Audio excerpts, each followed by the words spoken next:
Black Hollywood. So Trattoria, I saw the movie. It's a short film starring Rashad Bruce here. It has a horror, psychological thriller type of vibe. Tell me, what was your favorite parts about shooting this film, and what were the biggest challenges? Oh man. Okay, so for one, my favorite part about shooting this film was the camaraderie on set. It was one of the best productions I've ever worked for, as far as people coming together, making a film, and the lead actress. We were also really good friends. I'm very sociable. I was really good friends with everyone, and just building that camaraderie and connections at the time. This was when I was in Chicago. But the biggest challenge, most definitely, was it was an overnight shoot. Okay. So it was from 11 to 11 p.m. to 11 a.m. Wow. So it was brutal. And the AD, when we did a lunch break, the cool thing about this was that we actually shot it in a restaurant. So the cooks who actually worked there will prepare us lunch. So that saved them on money. So I'm not going to eat that late at night. You know what I mean? Right. So I would just save that lunch for when I go back to my hotel, and that's what I did. But I used to take naps during the lunchtime. Like for that hour, I would just take a nap. And I used to dread when the AD used to walk over to me. He's like, "Hey," he'd had this sad look on his face. He's like, "Hey, Josh." I'm like, "Damn, we gotta go back." He was like, "Yeah, we gotta go back." Like, dang, 6 more hours to go. Right. And another thing that I really liked about the project, one of my favorite moments, was working with the director. He reminds me of I don't know if you know who this is, Andy Muschietti. He directed It. He directed It 2, the new Flash movie. He kind of reminds me of him, just that style and everything, and just the horror genre. He also directed Mama, if you ever seen that movie before. Yeah, where's he from? Andy Muschietti, Argentina. Okay. I believe he's from Argentina. Him and his sister, they're like a tag team in Hollywood. Okay. He's more the directing front. She's more the producing front. Okay. But they both produce projects together. They have their own production company. But that's who Nick reminds me of. Okay. So Nick, he's in LA right now, trying to breaking in, making projects and everything. So shout out to you, Nick. He's a good dude. I met with him for coffee 3 months ago. Okay. But looking forward to working with him again. And yeah, that was a great time. Wow. Yeah. It certainly sounds like it. And so the biggest obstacle, you say, was just the time of the shoot? Yeah. It being being a night shoot, which we're all familiar with those. And with that, I saw the film. It was great. It was well done. The biggest thing is it was completed. You get on these projects, and I have a lot of projects that I'm credited on. They're in post-production. You have a lot of projects you're credited on that are in post-production for eternity. And anybody who can get them from start to finish is already ahead of 98% of the competition. So shout out to that. And did you guys enter it in film festivals? What was next after completing that film? After completing the film, it had a great film festival run. And I think it won 3 or 4 awards. And we were posting it on Facebook and everything, but it did really, really well. And I actually want to rewind back really quick. Let's talk about that whole being a part of projects that are in post-production hell for a long time. I want to tell a quick story. 2019, I got casted in this really dope short film where I played a superhero, right? It was really, really great. It was awesome. Kind of like what you're going through right now with your project, but mine was only shot for 5-6 days. Okay. And that was also a very great crew. And the crew put in a lot of work. Yeah. And I know the people who made the movie, not going to name any names, but when they made the movie, they spent a decent amount of money on it. Right. So after completing filming, 3 months go by, nothing. 4 months go by, nothing. 9 months go by, nothing. I'm texting the director like, "Hey, what's going on? Why isn't this project being completed?" It was a lot of things that was going on. One major issue was the final scene that we shot didn't have any sound. So he was planning on doing reshoots for that scene. And when we were doing reshoots for that scene, or when it was actually planned out, COVID happened. So because COVID happened, it slowed down everything completely. So then while we were even going to shoot it during COVID, just practice safety and everything. Right. Nothing happened, dude. And then I remember I was talking to the director, I believe a year ago. He's like, yeah, man, the project's not going to happen. I'm just going to scrap it. I'm like, dude, you spent all that money. I spent all that time, you know, on this character and everything. Really excited for the project. My friends, you know, you posted this huge thing on Facebook saying, this is the cast of our new project, yada, yada, yada. And they just scrapped it completely. Yeah, I've never heard of someone scrapping it. So that's interesting. Actually, have someone come forward and say they're scrapping it. Yeah, kind of like what Warner Brothers did with Batgirl, if you know about that situation. Right, and I do, just due to the nature with Michael Keaton, and that was, you know, ever since people have known that relationship, they have mentioned that story to me. Yep, That's basically what happened, and it was going to be a huge part of my reel, man. You know, because I feel like I did my best acting in that project. Obviously, this was back in 2019, so I'm a much better actor now than I was back then. Right. So I probably didn't do as good as I thought I did. Yeah. But it was heartbreaking because I put in all this time, I put in all this effort. I waited all this time, waited all this effort, but then nothing.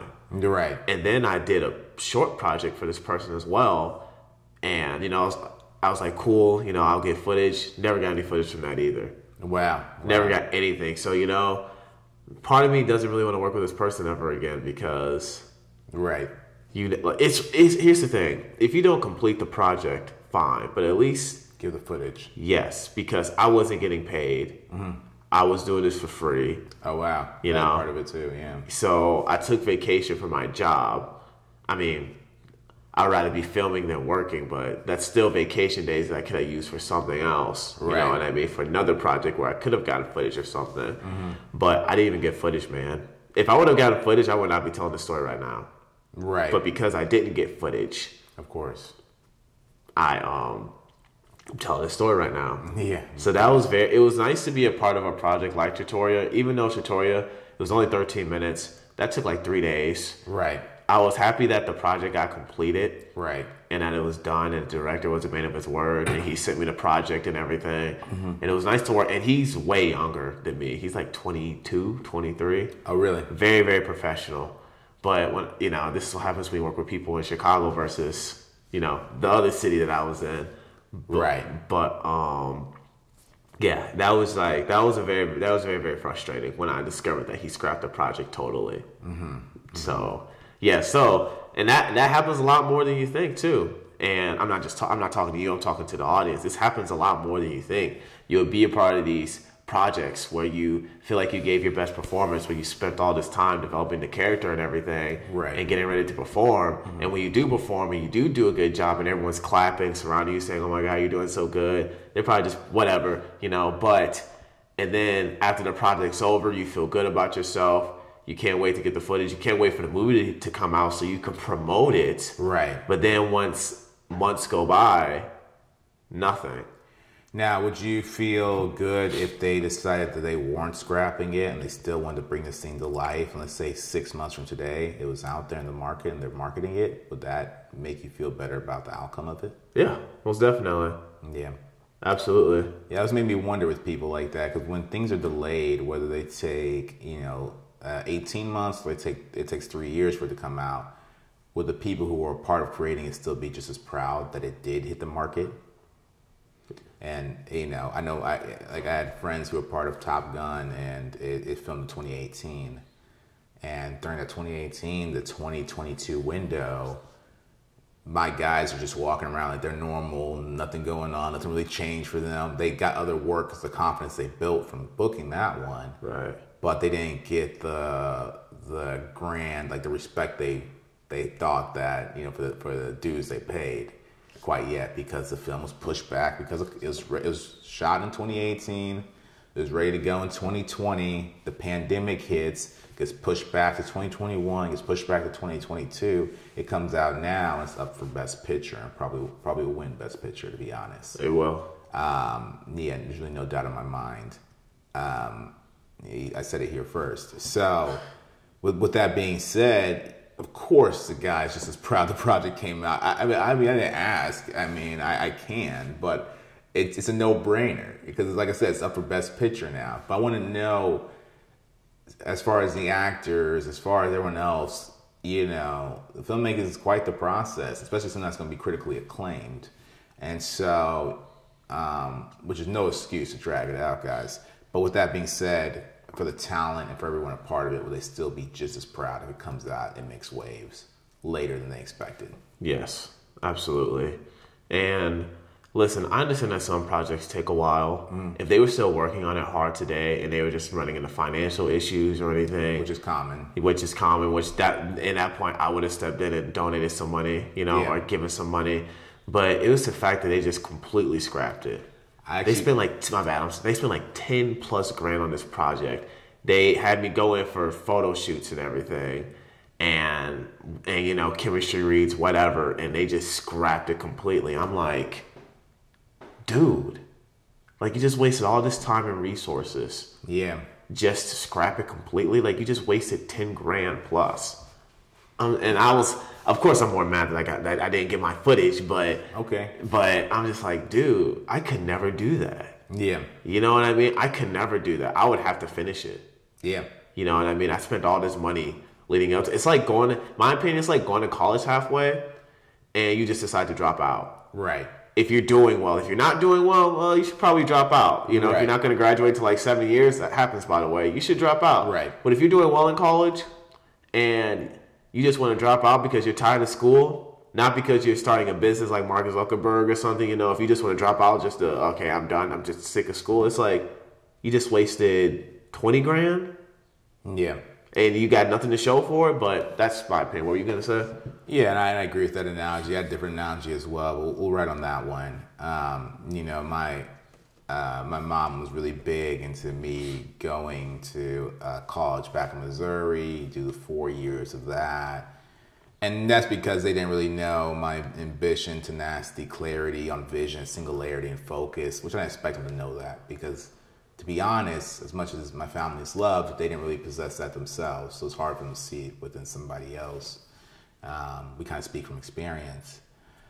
But I made it very clear, I'm not doing that. I'm going straight to the marketplace. And the reason why is because I don't have to anything. You're not going to catch me dancing around for 18 months in school, dancing around for 2 years in school, or even doing 3 years and not completing. And I'm definitely not going to lose 4. So that clarity and that boldness to say, I'm not doing that, can make all the difference in anybody's lives. And on the contrary, the wishy-washiness of standing between 2 different decisions and not making one, that can also have a profound effect on your life. So congrats on completing school. Congrats, I'm not gonna say congrats to me, but guys, just make sure you know what you want in this life. You're like an alchemist. You can shape this into whatever you want it to be. Right. But you have to have that clarity because that's the only way you can bend this world into what you need it to be for you. And for me, I said, I know exactly what I'm going to do. I know exactly how big I want to be. I know exactly, you know, it's not even about being big. Let me stop with that. It's about, I know exactly what service I want to give. I know exactly what people I want to affect. And it's all service oriented. If there's no service involved, then none of this means anything to me. Right. You know, I want to make this, it's kind of like a bathroom at like an airport, you know, leave it nicer than when you found it. I'm trying to leave this world a little bit better than when I found it, a little bit better than when I got here in some way, shape, or form, whether it's on a small scale, whether I inspired somebody to do so. I heard a man say, if what I did inspired you to build a table, then that's my table too, right? So, but with all of that, the foundation of all that is just clarity. Clarity with yourself on what you want to do from beginning, middle, and end. Now let's talk about the other aspect of the filmmaking process. When the clarity is important, but you know, holding on to your projects and waiting for them to be perfect, you know, done is perfect if perfect isn't done. So keep that in mind for those self-proclaimed perfectionists. Done is perfect if perfect isn't done. Well, completing something's a lot like, and it's like investing money versus splurging it on a shopping spree or on liabilities or buying handbags and Gucci purses and wallets. That's a difference between putting a project out and not putting it out, and not completing it. When you put a project out in the world, it's like investing it. It's going to start compounding on itself. A lot of us saw the movie, which made time goes by fast, so hopefully you guys remember. We also saw the movie Parasite, right? It was shot in South Korea, and people started praising this director as they should. It was a great film. But people didn't realize that was his 11th feature film. Yeah, he's made great films before that one. He's made great films before that one. But the other ones are out there compounding. The other ones are out there not only compounding out there in the marketplace, but also compounding in his mind. He was able to compartmentalize what matters in a film and what doesn't.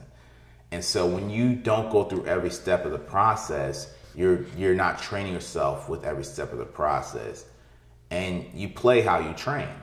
Mm-hmm. And so now you go to the next film, like, okay, I'm not going to complete that one. I'm going to go to the next one. I'm going to complete it. Well, you haven't built that muscle to complete. So make sure you start where you're at, complete that, get it out to the marketplace. And you know, that's how you get your respect amongst many and really amongst yourself. So surround yourself with professionals. To piggy off Chad's point, if you make it a movie with your friends, that's cool. There's nothing wrong with that. But make sure that they have the same drive, if not a greater drive than you do, to finish the project. Mm-hmm. Because working with professionals separates, for one, it'll make your film better. And for two, the project will actually get done. Because like you said, it's very, very hard to finish a feature film. Right. It's very hard. It's not easy. Mm-hmm. But at the end of the day, if you work with professionals, you have a better chance of getting it finished, and the project will be in a higher quality as well.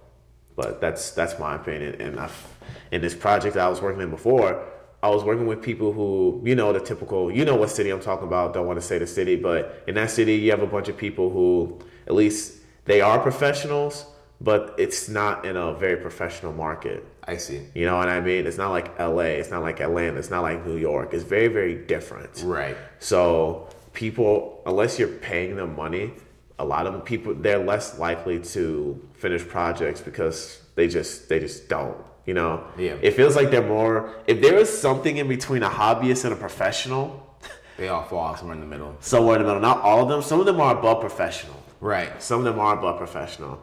But a lot of them are below professional, but they're above hobbyists. And I was working with people who were above hobbyists, but if they was to lean more towards being a hobbyist or being a professional, they would probably lean more towards being a hobbyist.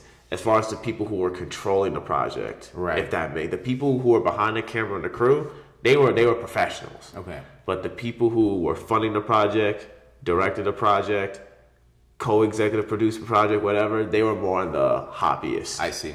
So work with people on all fronts who are professional, who are on the professional scale, right? And you will have a higher chance of getting your project done. Is what I'm saying, right. On the independent front. And for those of you who do have something on your drive right now, it's not complete. No need to beat yourself up. Let me say on a grander scale, you know, being out here in the Los Angeles market, working in professional projects that are $3 million and above, projects that are $5 million and above, projects that are $10 million and above, I can tell you it's more common than you think. The fact that any movie gets made, they say it's a miracle. You guys see the list of credits. You guys saw how long it took James Cameron's Avatar to come out. That was like 11 years, 10 years, if not more. So what I want to say about how common this is, SAG has a deposit you have to make with SAG when making a film above 10 million or even above 5 million. And the deposit you make with SAG is $1 million. SAG has to hold on to $1 million no matter what, because when you first go out to shoot, because they want to make sure their actors are paid just in case the production will get made, because they know out of 5 films, three of them don't get made and only 2 come out. And so they prepare, they even have a name for it, can't recall it right now, but they even have a system to ensure that their guys are covered, their actors are covered, in case or when this doesn't get made. So don't beat yourself up over it. Look at the pieces on the table and reevaluate, but still get it done. Get across the finish line, even if it's just one step a day. Yes, sir. All right, it's Black Hollywood. Take us back. The king is back.